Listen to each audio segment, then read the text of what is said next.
Hello everyone and welcome back to our workshop. Like I promised in community tab, in this video I will make a stand for my salt and pepper shakers. And I will make the rounded one because you choose which one to make. So let's start with the video. To start the project, I move over to the bandsaw to cut out the base pieces for the stands.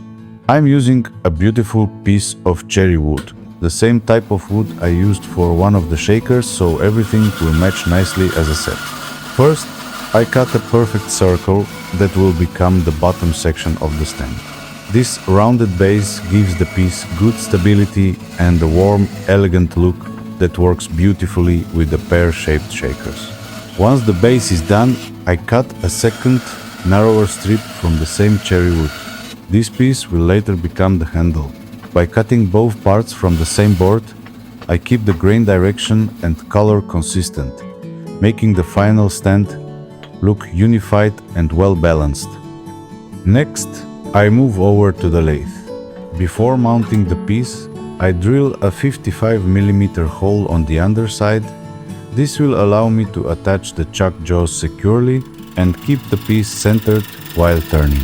Once everything is set, I start shaping the blank using a 12 mm spindle gouge. The goal at this stage is to create a clean cylindrical form, removing any uneven surfaces from the bandsaw cuts.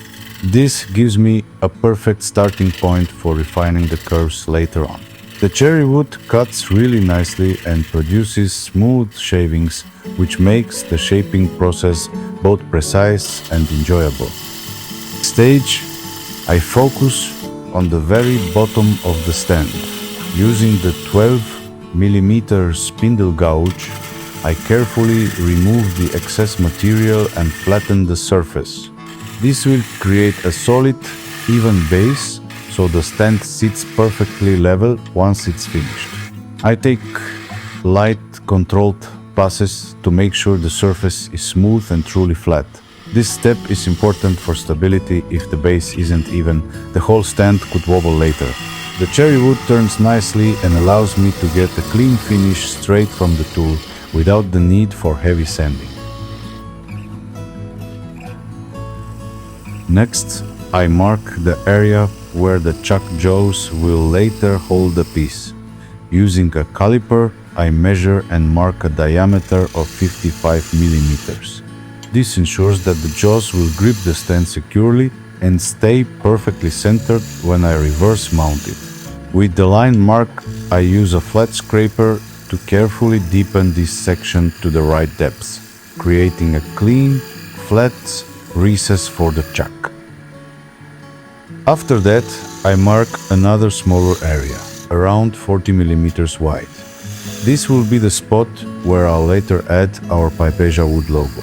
I lightly deepen this section as well, just enough to make room for the logo insert so it sits flush with the surface. These small steps take a bit of time, but they make a big difference in the final precision and professional look of the stand. With a round skew chisel, I add a small decorative bevel to the bottom edge of the stand. It's a simple detail, but it gives the base a clean and finished look. At this point, I mark the lower section of the stand that will form a small foot. This raised edge will slightly lift the stand from the surface, giving it a lighter and more elegant appearance. It also adds a nice visual break and prevents the base from sitting completely flat on the table. Using the spindle gouge, I start shaping the sides of this lower section. I work slowly, taking light and precise cuts to create a smooth, rounded transition between the foot and the rest of the base.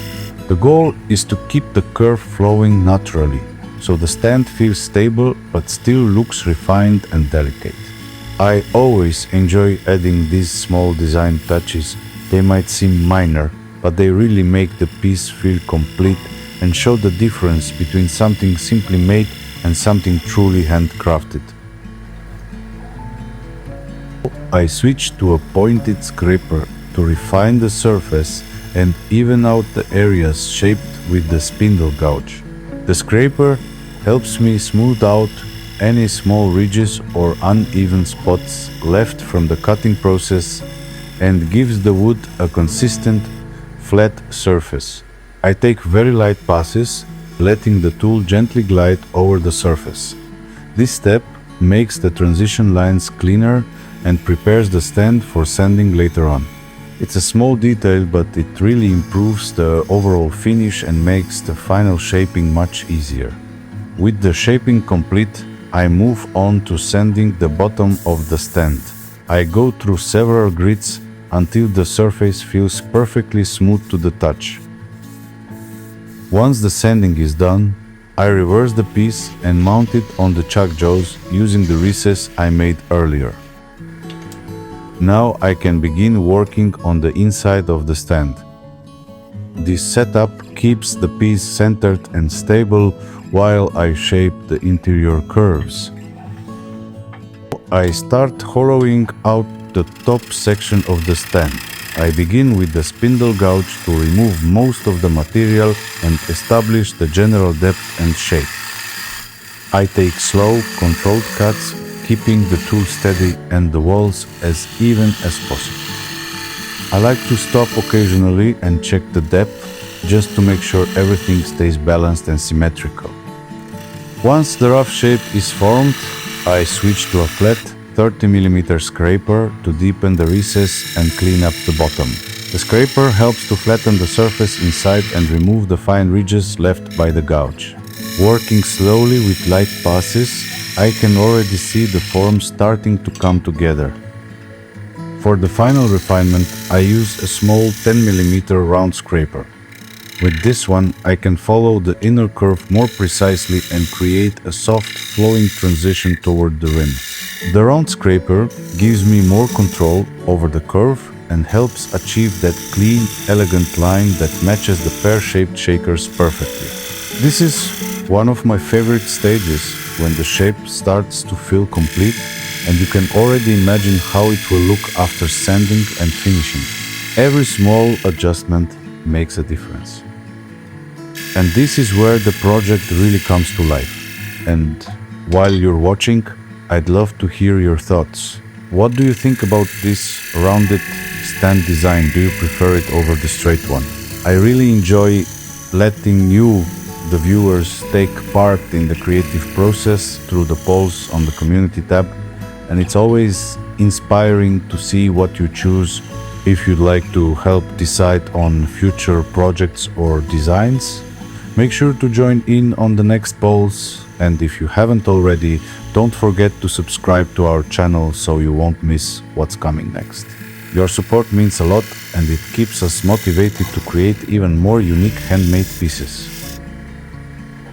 With the shaping complete, I move on to sanding the inside of the stand.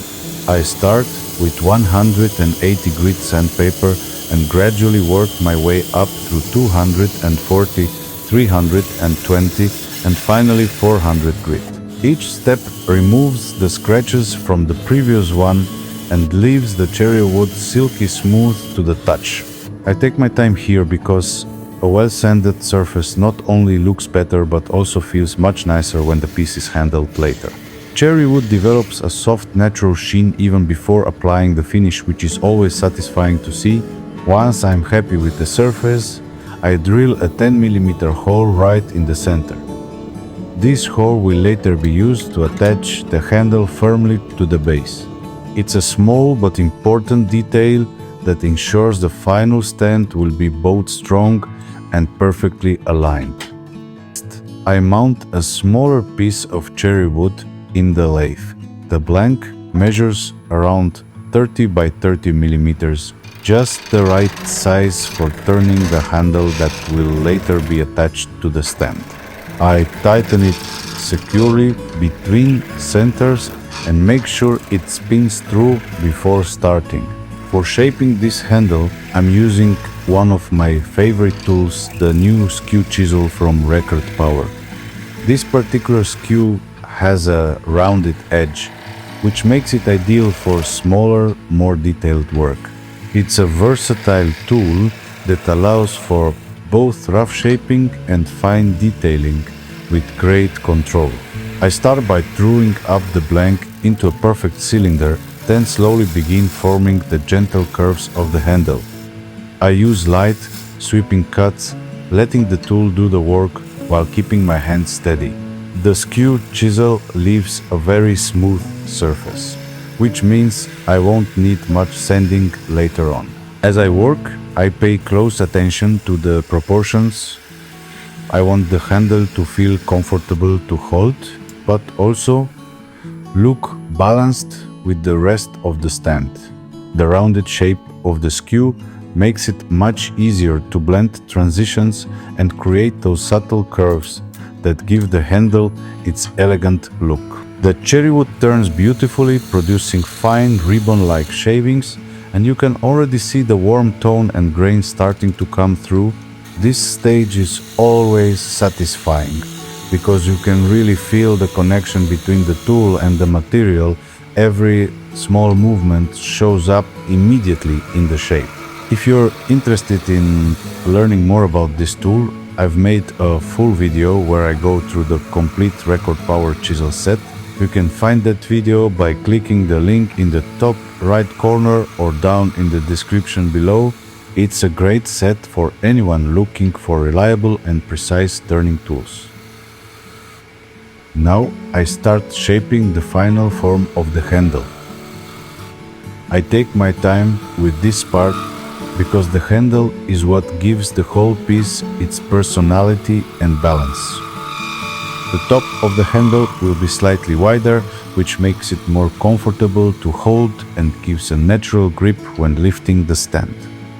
From there, I gradually taper it down toward the bottom, creating a gentle cone shape. This makes the handle look lighter and more elegant, while keeping it strong and stable. I use the skew chisel for most of this shaping work, making small controlled cuts and paying attention to how the light reflects off the surface. That reflection tells me whether the curves are flowing smoothly or if there are any uneven spots that need refining. The cherry wood is perfect for this kind of detail work. It cuts cleanly, and as the surface becomes smoother, the natural grain starts to glow. I refine the shape step by step, checking the proportions and feeling the handle as I go. It's not just about how it looks, it's equally important that it feels right in the hand. I want this handle to have a natural flow that connects perfectly with the rest of the stands, not too bulky, not too thin, just balanced. It should feel comfortable to lift, but also visually match the gentle curves of the pear-shaped shakers that will sit on it. This stage always requires patience. Every light pass with the chisel brings the form closer to what I imagined when I started. I take off just a little at a time until I'm completely happy with the overall proportions and the smooth transition from top to bottom. When done right, these subtle curves are what make the difference between a simple handle and one that truly completes the design, functional, comfortable, and elegant at the same time. Continue refining the shape of the handle using the skew chisel, making light, delicate cuts to smooth out the surface and perfect the curves. At this point, I'm focusing on small adjustments, just improving the flow of the shape and making sure the handle feels balanced and symmetrical. Even though the skew chisel leaves a very clean finish, there are always a few small spots that need a little extra attention. For those, I switch to a detail gouge.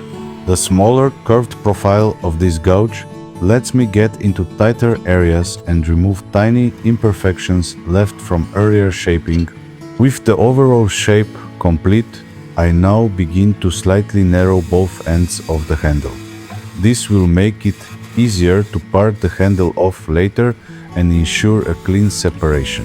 I reduce the diameter gently on each side, just enough to define where the cuts will be made without weakening the handle too much.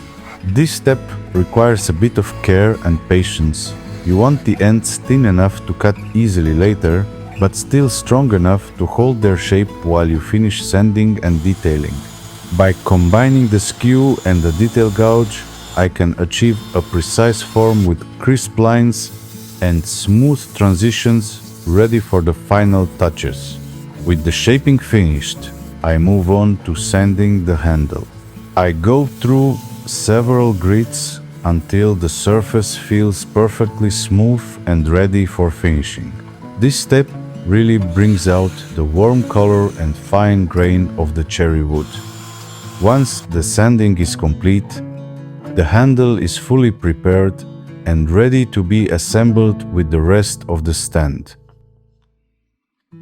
Now that both parts are finished, it's time to bring everything together. I apply a small amount of CA glue with an activator to attach the handle firmly into the base of the stand. This type of glue sets very quickly and creates a strong bond, which is perfect for small joinery like this. I make sure everything is aligned correctly before the glue sets, so the handle sits perfectly centered and straight. Once the joint is secure, the stand is finally complete and ready for the finishing touch. For the surface finish, I'm using Danish oil, a food-safe protective coating that's suitable even for items like children's toys. It enhances the natural color of the cherry wood, giving it a warm tone and a smooth satin sheen. The oil also provides excellent protection, making the surface both durable and easy to maintain. After just one coat, the grain really comes to life, and you can clearly see how the warm color of the cherry wood perfectly complements the pear-shaped shakers that will sit on this stand. And that's the finished stand for our pear-shaped salt and pepper shakers. I hope you enjoyed watching this build as much as I enjoyed making it.